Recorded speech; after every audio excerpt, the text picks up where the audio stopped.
John Quarillo, National Weather Service. Thank you. Good afternoon. Well, there's some good news, and that's that Florence has weakened since yesterday and is now a Category 2 hurricane with winds of 105 miles an hour. However, don't think that just because it's weakened that the threat is over, and that's a really important fact here. It's still a large and dangerous hurricane. When you look at the size of the hurricane strength winds extend out to the west of the center 50 to 60 miles, and the tropical storm force winds extend west from the center 110 to 140 miles. So this is a very large hurricane. It's currently located about 175 miles east of Myrtle Beach. It is slowing down, now moving northwest about 10 miles an hour. We expect it to continue to slow down as it approaches the coast of southeast North Carolina today, making landfall likely somewhere in the Cape Fear-Wilmington area tonight into early Friday. Slight changes in the track and even in the intensity are still possible before landfall. It should weaken to a tropical storm while it slowly drifts into northeast South Carolina into Saturday. After that, it should slowly shift westward across South Carolina while weakening through Sunday night. Outer rain bands and tropical storm winds arrive across the Grand Strand late this afternoon and evening. There will be a prolonged period of damaging winds in this area, with tropical storm force winds expected for nearly 2 days and hurricane winds expected much of Friday and Friday evening. Elsewhere, damaging winds could spread inland across much of the state on Friday and persist through the weekend, resulting in downed trees and power outages. Tropical storm force wind gusts are expected into the Midlands and the Low Country. Significant rainfall of 15 to potentially over 20 inches is expected across the Grand Strand, 8 to 15 inches in the PD, and then 4 to 10 inches in the Charleston, Columbia areas, and even into parts of the upstate, with lesser amounts across to the south of there. The heavy rain potential will persist into Monday, and given these rainfall totals, flash flooding is likely.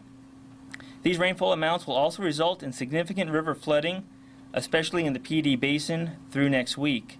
Landslides could also occur in the South Carolina mountains. Storm surge is another concern, as values could reach as high as 4 to 6 feet above ground level in some locations north of the Santee River, and 2 to 4 feet above ground level in some locations from South Santee River to Edisto Beach.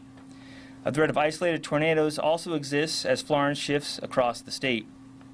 Please make sure not to underestimate this powerful hurricane, as much of the state will feel impacts of damaging winds and torrential rainfall for a couple of days, followed by potentially significant river flooding. Thank you, Governor. Thank you very much. And if you noted from those remarks and figures that what that means is the hurricane portion of the hurricane wind portion of the storm is almost 90 or 100 miles wide, and altogether the tropical winds and the hurricane winds are almost just under 400 miles wide. And as he said, it's going to be moving at great velocity as it comes here, but also will be moving across the ground at a slow rate, which means all this rain is going to be here for about 2 days, starting at one side of the state and going to the other. Something else that you may not have heard before is that we may have landslides in the upstate as a result of this, and that's because I think it's about 7 inches of rain may be expected in the upstate. So this is still a very, very dangerous storm, not only on the coast, but also in the interior of the state. And the very unusual part is going to last for about 2 days.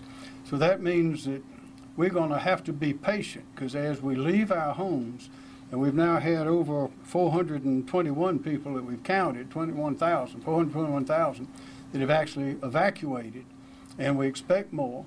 But there will be still people will be on the roads, but we would say when it comes time for those winds to get to Myrtle Beach, that'll be the first place they'll arrive, will be sometime this evening. That is at least 39 or 40 miles an hour. It's time to get off of that road. And as the storm moves in Charleston tonight, you should not be on the road.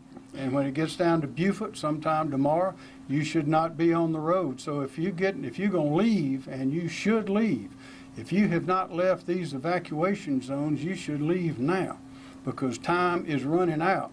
And remember this, once these winds start blowing at that tropical storm rate, it will be virtually impossible for the rescuers to get in to rescue you.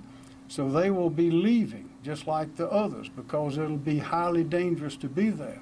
So if you have not left, if you are in a place of danger, if you're in these zones, now is the time to go, because that window of opportunity is closing on you very quickly.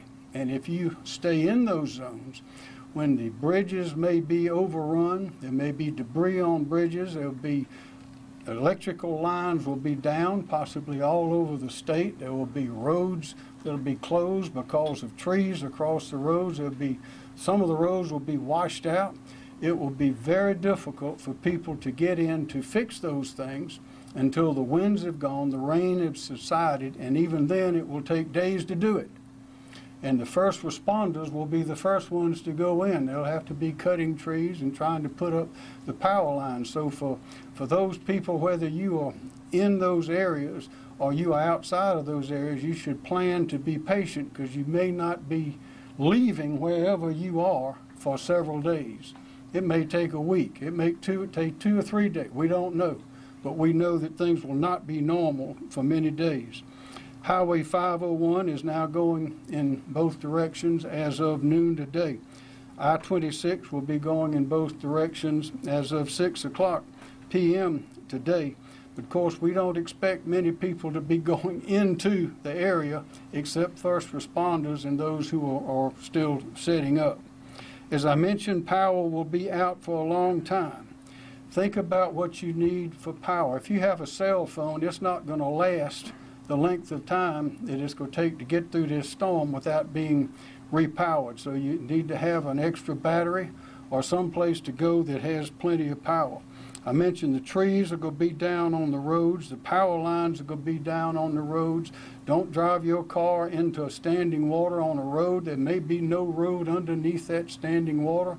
There may be a power line down under that standing water. This is enormously dangerous. And also we may have flash floods. So if you see a barricade, do not go around the barricade. And again, don't try to take your well-known shortcut that usually works. Follow the signs, follow the evacuation signs. And again, it's getting late to evacuate. So if you are in one of these areas, you need to go on and get out now. Again, the power line crews, the law officers, and others will be the first to go back in. People will not be able to go back into their homes. We know everyone wants to get back to see what has happened and to take care of things, but that will not be possible until those areas have been cleared by the proper authorities. So we ask you, please obey their instructions, because they are giving them for your safety. And finally, I'll say this: we are well aware of the tendency of some people to want to get in early and loot. There are thieves all over the place, and you can be assured that South Carolina law enforcement authorities and all of its different aspects will be on high alert for such. We want to keep our people safe, keep their property secure.